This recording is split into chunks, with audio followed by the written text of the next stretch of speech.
रात को मेरे जेठ जी के कमरे से चीखों की आवाजें आती थी। मेरी जेठानी जी कब की मर चुकी थी। जेठ जी का राज जानने के लिए एक रात में उनके कमरे में छुप गई। फिर जेठ जी ने जो किया, हे भगवान!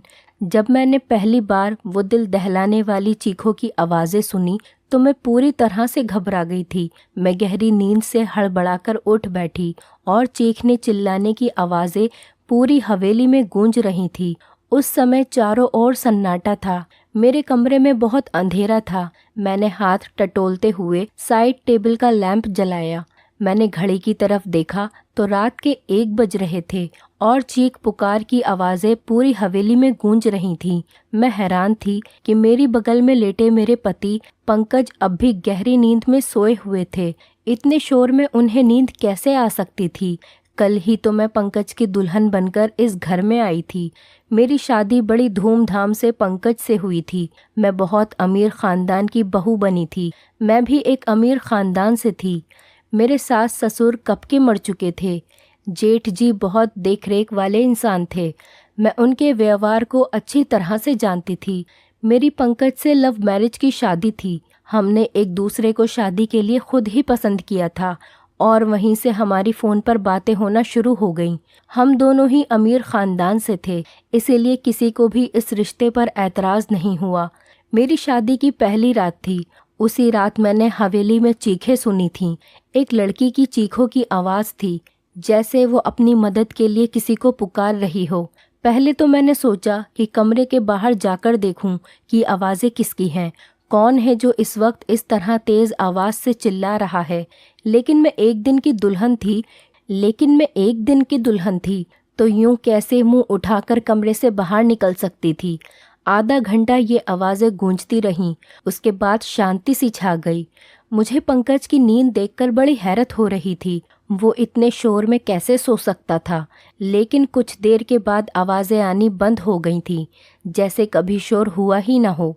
मैं दोबारा से लेट गई और अब मेरी आंखों से नींद कोसों दूर जा चुकी थी। मेरा दिमाग बार बार उस चिल्लाने वाली लड़की की तरफ जा रहा था। कौन थी वो लड़की और वो ऐसे क्यों चिल्ला रही थी और उसकी आवाज़ पर सब लोग क्यों खामोश थे, वरना एक हलचल सी मच जानी चाहिए थी।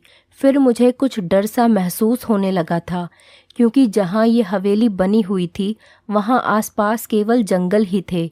गांव तो 3-4 मील की दूरी पर था। मैं कुछ दिनों के लिए गांव आई हुई थी, क्योंकि मुझे रहना तो शहर में ही था। शादी से पहले मेरी ये बात तय हुई थी और शहर में भी इन लोगों का बंगला बहुत खूबसूरत बना हुआ था और हवेली तो इतनी बड़ी थी कि ना जाने कितने कमरे यहाँ पर बने हुए थे। यहाँ का बगीचा बहुत बड़ा बना हुआ था। मुझे तो इस हवेली में घुसते ही किसी महल के जैसा लगने लगा था। मैंने बस थोड़ी सी नज़र ही डाली थी, लेकिन यहाँ की अमीरी देखकर मेरी आंखें चौंधिया सी गई थी।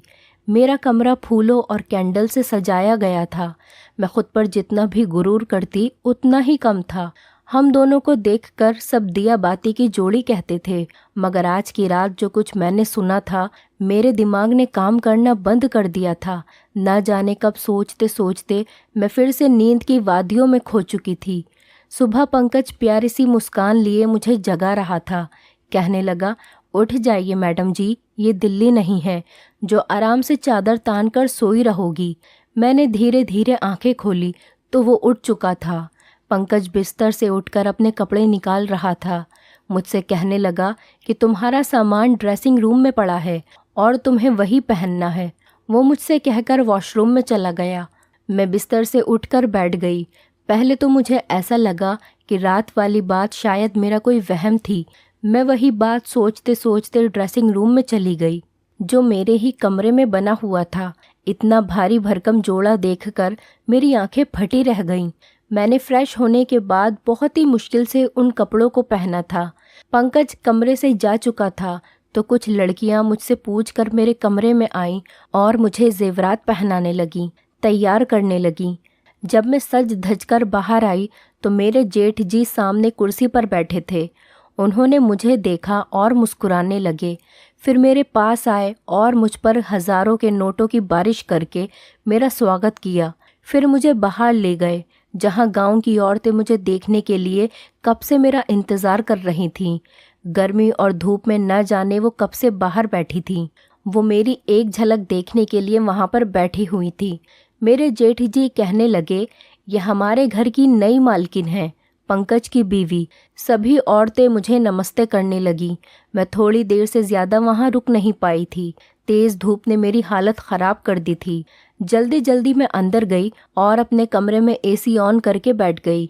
पूरा दिन लगातार लोगों का आना जाना लगा रहा। पंकज से मेरी मुलाकात बस रात को हुई थी, वरना वो पूरा दिन मर्दों के साथ ही रहे थे। गांव के कुछ और ही रस्मों रिवाज होते हैं। पति पत्नी आपस में कम वक्त और दूसरों के साथ ज़्यादा वक्त गुजारते हैं। यही मेरे साथ भी हुआ था। रात तक मैं थकान से चूर हो चुकी थी, इसीलिए लेटते ही मुझे नींद आ गई और पंकज मुझसे कहने लगा कि गांव के माहौल से तुम परेशान हो गई हो। वो मेरी तरफ प्यार से देखने लगा। फिर मैंने आंखें खोली और थोड़ा सा मुस्कुरा दी। मैंने कहा, पंकज, बस जल्दी से दिल्ली वापस जाने का सोचो। मुझे ऐसे माहौल की आदत नहीं है। मेरी बात पर न जाने क्यों पंकज की मुस्कुराहट गायब हो गई थी। फिर वो बेड पर टेक लगाकर बैठ गया और कहने लगा, अभी तो ऐसा मुमकिन ही नहीं है, लेकिन मैं कोशिश करूँगा। मैं नींद में होते हुए भी पूरी आंखें खोलकर उसको घूरने लगी। पंकज, मैं गांव में 2 दिन से ज़्यादा नहीं रह सकती। ये बात तुम अच्छी तरह से जानते हो। मुझे घुटन होती है यहाँ के पहनावे से, यहाँ के रहन सहन से। अजीब घुटन सा माहौल है यहाँ का। मैं नहीं रह सकती यहाँ पर। मेरी बात सुनकर वो किसी गहरी सोच में चला गया। उसने सिगरेट निकाली और लाइटर से जलाकर पीने लगा। मैं नींद में चूर थी, इसीलिए सो गई। रात को फिर से मेरी आंख शोर से खुली थी। वही एक लड़की की चीख पुकार, अपने बचाव के लिए मदद मांगती हुई। मैं तुरंत उठकर बैठी और मैंने पंकज को भी जगा दिया। वो मुझे नींद में देखने लगा। मैंने कहा, पंकज, किसी के चिल्लाने की आवाज़ें आ रही हैं। मेरी बात पर पंकज ने नज़रें चुराईं और कहने लगा, कैसी आवाज़ें? मुझे यहाँ तो कोई आवाज़ नहीं आ रही। मैं उसकी ये बात सुनकर हैरान रह गई थी। ये कैसे मुमकिन था? मुझे तो लड़की के चिल्लाने की आवाज़ें आ रही थीं, लेकिन पंकज को नहीं आ रही हैं। मैंने हैरत से पंकज की तरफ देखा। मैंने कहा कि ये लड़की की आवाज़ें तुम्हें सुनाई नहीं दे रही हैं? वो कहने लगा, नहीं, मुझे कोई भी आवाज़ सुनाई नहीं दे रही है। मुझे नींद आ रही है, मुझे परेशान मत करो। ये कहकर वो फिर से सो चुका था और मेरा डर के मारे बुरा हाल था। क्या ये आवाज़ें सिर्फ मुझे ही सुनाई दे रही थी? इसका मतलब कोई भूत प्रेत? ये सोचकर तो मैं डर से कांपने लगी थी। डर की वजह से मैं पंकज से चिपक के लेट गई। मेरा दिल ज़ोर ज़ोर से धड़क रहा था। अब तो मुझे इस हवेली में एक दिन भी नहीं रुकना था। मुझे तो भूतों से बहुत डर लगता था। अगली सुबह ही मैंने पंकज से शहर जाने की जिद शुरू कर दी। मैंने कहा, मुझे वापस दिल्ली जाना है। मुझे डर महसूस हो रहा है। मुझे 2 दिन से यहाँ किसी के चिल्लाने की आवाज़ें सुनाई दे रही हैं, जैसे कोई लड़की मदद के लिए पुकार रही हो। मैं यहाँ नहीं रह सकती। डर की वजह से ऐसा लग रहा था जैसे मैं अभी अभी रो दूंगी। और पंकज मुझे ध्यान से देख रहा था। वो बार बार नज़रें चुरा रहा था। वो मुझसे कहने लगा, वर्षों से इस हवेली में ऐसे ही साए हैं। किसी किसी को ऐसी आवाज़ें सुनाई देती हैं जैसे कि तुम्हें दे रही हैं, लेकिन उन साए ने कभी भी हमें नुकसान नहीं पहुंचाया। वरना क्या मेरी भाभियां यहाँ रह सकती थीं? मुझे पंकज की किसी भी बात से चैन नहीं मिल रहा था। मुझे बस दिल्ली जाने का इंतज़ार था। सुबह नाश्ते के वक्त मेरे जेठ जी ने पंकज से पूछा था कि तुम दिल्ली वापस कब जा रहे हो। ये सुनकर पंकज का चाय का कप हाथ में ही रह गया था, लेकिन मैं दिल ही दिल में खुश थी कि किसी को तो हमें गांव से दिल्ली भेजने का ख्याल आया। पंकज ने कहा, भाई, जो आपका आदेश। पंकज ने बहुत ही मुश्किल से ये बात कही थी। वो अपने बड़े भाई से बहुत डरता था। जेठ जी कहने लगे, आज शाम तक तुम दिल्ली जाने की तैयारी करो, वहाँ के काम देखो जाकर। मैं तो खुशी के मारे फूली नहीं समा रही थी। मैंने जल्दी से चाय ख़त्म की और कुर्सी पीछे खिसकाकर खड़ी हो गई तो मेरे जेठ जी कहने लगे, बहू, आज तुमने नाश्ता ठीक से क्यों नहीं किया? मैंने कहा, मुझे अपनी और पंकज की पैकिंग भी करनी है। शाम तक जाना है तो टाइम लग जाएगा। मेरी बात सुनकर जेठ जी पंकज को घूरने लगे और कहने लगे, तुमने बहू को ये नहीं बताया कि अब ये यहीं हवेली में ही रहेगी। ये बात मेरे दिल पर लग गई और मैं आश्चर्य से पंकज की तरफ देख रही थी। वो कहने लगा, मैं भूल गया था भाई। मेरे जेठ जी फिर मुझसे कहने लगे, बेटा तुम अब हमारी इज्जत हो और हमारे घर की औरतें हवेली से बाहर कदम नहीं रखती, तुम यहीं रहोगी, दिल्ली में केवल पंकज ही जाएगा। ये सुनकर तो मैं दंग रह गई थी कि पंकज ने पहले ये बात मुझे क्यों नहीं बताई। उसने यही कहा था कि कुछ वक्त मुझे गांव में रहना पड़ेगा, फिर वो मुझे अपने साथ दिल्ली ले जाएगा। मैं गुस्से की वजह से उठकर कमरे में चली गई। मुझे झूठ बोला गया था। कुछ देर के बाद ही पंकज कमरे में आया और मैं रोने लगी। मैंने कहा, मुझे इस भूत बंगले में नहीं रहना। तुमने मुझसे झूठ कहा था कि हम दिल्ली में रहेंगे। तुम अपने भाई से जाकर बता दो। मेरी बात सुनकर वो मेरे पास आकर बैठकर बहुत ही प्यार से बोला, मैं तुम्हें अभी दिल्ली नहीं ले जा सकता, बस तुम कुछ महीने यहाँ रह लो, वैसे ही रहो जैसे यहाँ की औरतें रहती हैं, फिर मैं तुम्हें दिल्ली लेकर जाऊँगा। मैंने कहा, मैं तुम्हारे बिना यहाँ नहीं रहूँगी। रात के वक्त वो चीखों की आवाज़ मेरी जान निकाल देगी। मुझे बहुत डर लगता है। वो मुझसे कहने लगा, तुम चीखों पर ध्यान मत दो, वो जो भी है तुम्हें कुछ नहीं करेगी, ये मैं तुमसे वादा कर सकता हूँ। तुम बस कमरा लॉक रखना और रात को बिल्कुल भी बाहर मत निकलना। पंकज की बातों ने तो मुझे बहुत ज़्यादा डरा दिया था। मैंने कहा, मैं अकेली रात को इस कमरे में नहीं सो सकती। पंकज कुछ देर तक सोचता रहा, फिर कहने लगा कि ठीक है, मैं भाई से कहकर एक नौकरानी का इंतज़ाम करवा दूंगा। वो तुम्हारे साथ रात को इस कमरे में सो जाया करेगी, लेकिन तुम बस ये कोशिश करना कि भाई को तुमसे कोई शिकायत ना हो। मैंने इस बात पर सिर हिला दिया। पंकज शाम को दिल्ली के लिए निकल चुका था और मैं अकेली रह गई। रात को मेरे साथ एक नौकरानी मेरे कमरे में सोने लगी थी। वो ज़मीन पर अपना बिस्तर बिछा लिया करती थी और लेट जाती थी। रात को जब वो चीखों की आवाज़ आती तो मेरी आंखें खुल जाती। मैंने महसूस किया था कि जिस वक्त चीखों की आवाज़ आती थी वो नौकरानी भी करवटें बदलती रहती थी। मुझे ये शक होने लगा था कि शायद वो भी उन आवाज़ों को सुन सकती है। कई बार मैंने उस नौकरानी से चीखों के बारे में पूछा तो उसके चेहरे का रंग उड़ जाता और वो डर जाती थी। फिर ना में सर हिलाने लगती थी और कहने लगती, मैंने ऐसी कोई आवाज़ें नहीं सुनी। मैंने उसके डर से ये तो अंदाज़ा लगा लिया था कि कहानी कुछ और ही है, इसलिए उससे कहा कि मैं जानती हूँ कि वो आवाज़ें तुम्हें भी सुनाई देती हैं। मेरी बात सुनकर वो मेरे सामने हाथ जोड़ने लगी और कहने लगी, इस बात का जिक्र हवेली में किसी से भी नहीं करना, वरना बहुत बुरा होगा। उस नौकरानी की बात सुनकर मुझे जानने की चाहत होने लगी थी कि आखिर मालूम भी तो हो कि सारा माजरा है क्या। मैंने रात को जब वो चीखों की आवाज़ सुनी तो ये ठान लिया कि सच्चाई क्या है इसका पता लगाकर ही रहूँगी, क्योंकि कहीं ना कहीं मुझे ये यकीन हो चुका था कि ये मामला भूत प्रेत का नहीं है। रात को चिल्लाने की आवाज़ सुनकर मैं उठकर खड़ी हो गई और दबे पांव अपने कमरे के दरवाजे के पास आई और धीरे से दरवाज़ा खोला। मुझे वो आवाज़ ऊपर की मंजिल से आ रही थी। मैं धीरे से चलती हुई ऊपर चढ़ गई। वहाँ से वो आवाज़ें मुझे और भी नज़दीक से सुनाई देने लगी थी। जब मैं उन आवाज़ों का पीछा करते हुए आगे बढ़ी तो सामने कमरे को देखकर मेरे होश उड़ गए। वो तो मेरे जेठ जी का कमरा था, जहाँ से लड़की की चीखों की आवाज़ें आ रही थीं। मेरे चेहरे का रंग उड़ चुका था। मैं वापस नीचे आ गई और अपने कमरे में आकर अपनी बढ़ती दिल की धड़कनों पर काबू पाने लगी। राजीव यानी कि मेरे जेठ जी के कमरे से आ रही थी। आवाज़ सुनकर मैं ये सोच भी नहीं सकती थी कि वो ऐसे भी हो सकते हैं। उनकी बीवी भी जिंदा नहीं थी, ना ही उन्होंने दूसरी शादी की थी। दुनिया के सामने वो कितने बड़े थे। फिर वो आवाज़ें, मैं खुद से ही बात करने लगी। मेरे दिल में उनकी बहुत इज्जत थी। मैं उनके बारे में इस तरह से सोच भी नहीं सकती थी। मेरी आंखों से आंसू बहने लगे। मैं अपने बेड पर बैठकर रोने लगी। मेरा जेठ और औरतों के साथ, नहीं नहीं, ऐसा कैसे हो सकता है। गांव वाले तो उनकी बहुत इज्जत करते हैं। फिर ये सब क्या था? ये उनका कौन सा रूप था जो आज मैंने अपनी आंखों से देखा था?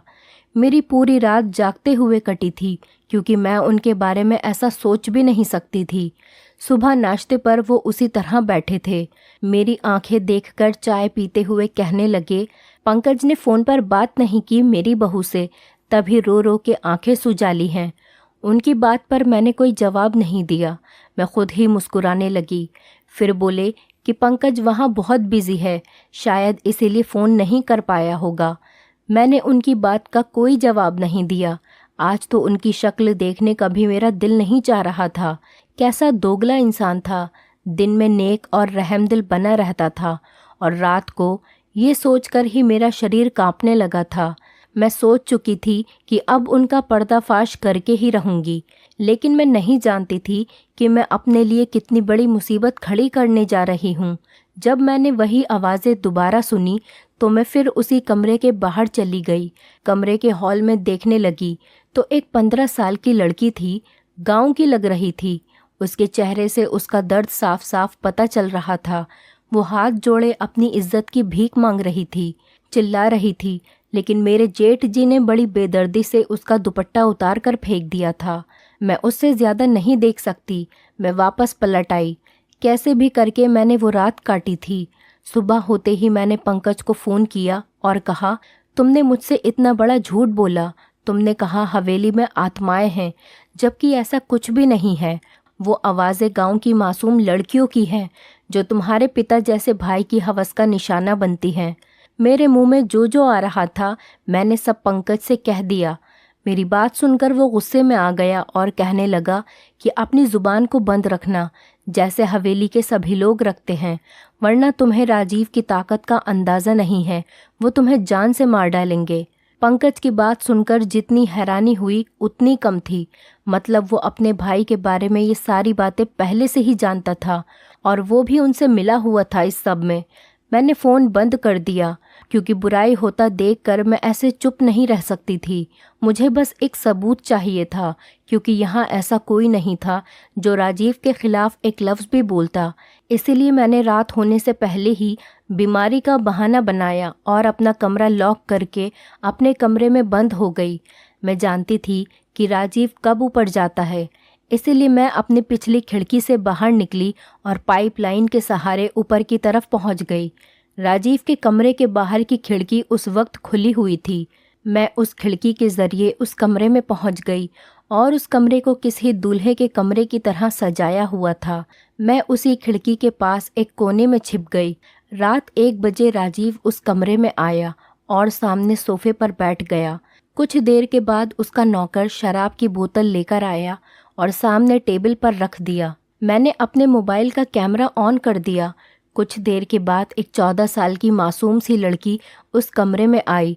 वो चिल्ला रही थी, बार बार ये कह रही थी कि उसे उसके घर वालों के पास जाना है। वो नौकर उस लड़की को कमरे के अंदर धकेल कर कमरा बंद करके चला गया।